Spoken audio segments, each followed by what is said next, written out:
Assalamualaikum warahmatullahi wabarakatuh. Selamat pagi adik-adik mahasiswa Program Studi Pendidikan Teknik Informatika Fakultas Keguruan dan Ilmu Pendidikan Universitas Muhammadiyah Surakarta.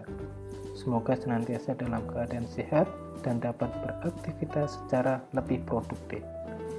Hari ini kita akan membahas tentang tahap-tahap atau proses pengembangan animasi mulai dari pre-production hingga post-production. Tahapan ini sebenarnya tidak harus selalu demikian.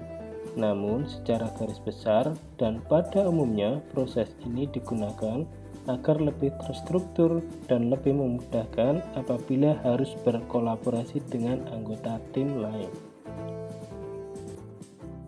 Adapun tujuan pembelajaran di materi kali ini antara lain adalah yang pertama, mengetahui tahapan pengembangan karya animasi mulai dari pre-production, production, dan post-production. Kemudian yang kedua adalah menerapkan dan mengevaluasi tahap pengembangan karya animasi.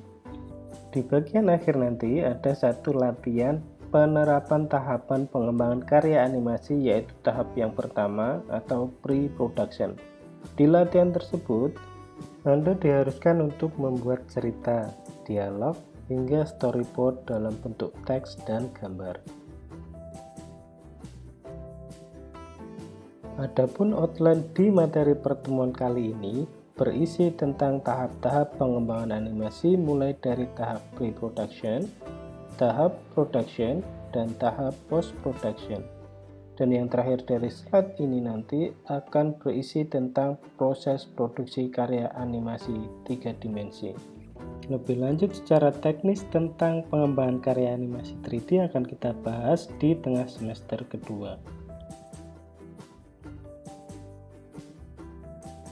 Seperti yang sudah disampaikan di awal tadi, bahwa secara umum tahap pengembangan animasi itu dapat dibagi menjadi 3 bagian, yaitu tahap pre-production, production, dan tahap post-production.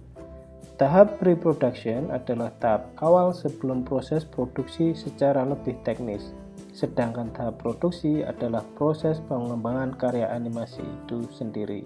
Sedangkan tahap post-production adalah tahap finishing setelah proses produksi selesai untuk menjadikan karya animasi lebih bisa dinikmati oleh audiens atau penonton.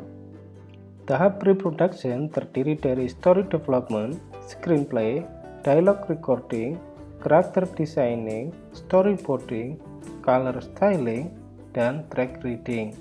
Sementara di tahap production ada character animation, background layout, key positioning, dan in between and clean up.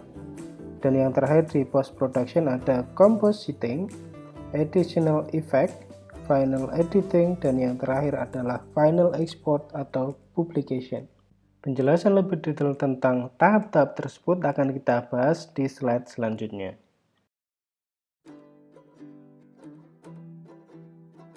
Kita awali dari tahap pre-production, yaitu tahap awal sebelum karya animasi mulai diproduksi. Tahapan ini bisa dimulai dari penggalian ide cerita, skenario, dan analisis-analisis agar karya yang dikembangkan dapat diterima oleh audiens. Ide bisa berasal dari berbagai sumber, mulai dari aktivitas sehari-hari yang ada di lingkungan sekitar, buku bacaan seperti novel atau dongeng, kisah inspiratif, legenda, kisah nabi, bahkan berita baik offline maupun online pun dapat dijadikan sebagai sumber untuk pengembangan ide cerita.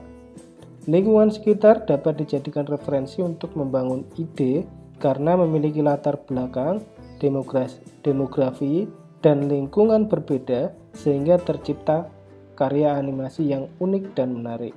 Sebab animasi bukanlah sekedar kartun biasa yang hanya ditonton oleh anak-anak, tetapi juga dapat diterima dan dinikmati oleh banyak orang dari berbagai rentang usia hingga orang dewasa. Seperti yang sudah disebutkan di slide sebelumnya, bahwa tahap pre-production ini bisa berisi story development, screenplay, dialogue recording, character designing, storyboarding, color styling, dan track reading.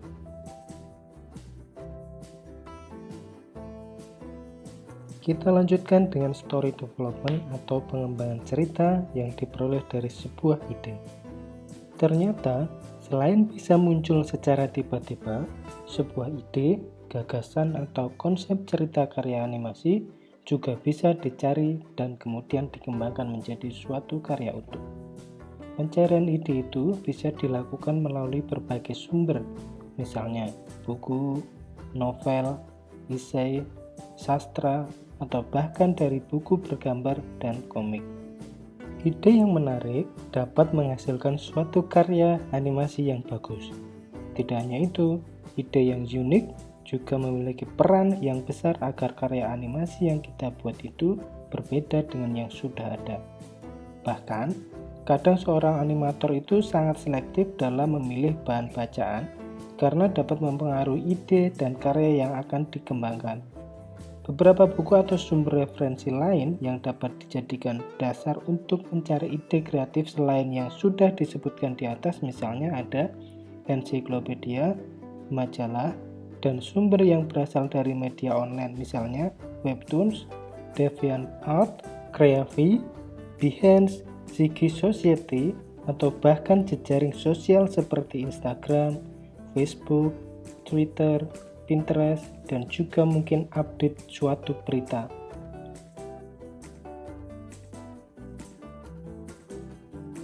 Setelah ide diperoleh, selanjutnya adalah mengembangkannya menjadi sebuah cerita yang menarik dan unik. Cerita tersebut biasanya dituliskan dalam bentuk tulisan atau naskah yang juga disebut dengan screenplay. Kata lain dari screenplay ini adalah skenario, yaitu gambaran atau uraian tertulis suatu cerita animasi yang akan dibuat dan akan dikembangkan. Skenario dalam animasi itu tidak sama dengan skenario yang terdapat di dalam karya sastra. Skenario dalam animasi harus menggunakan bahasa yang memberikan deskripsi visual, mengandung ritme adegan, dan dialog sebagaimana yang terdapat pada suatu karya film. Atau bisa dikatakan bahwa skenario dalam karya animasi itu mirip sekali dengan skenario film-film tradisional atau film-film digital lainnya.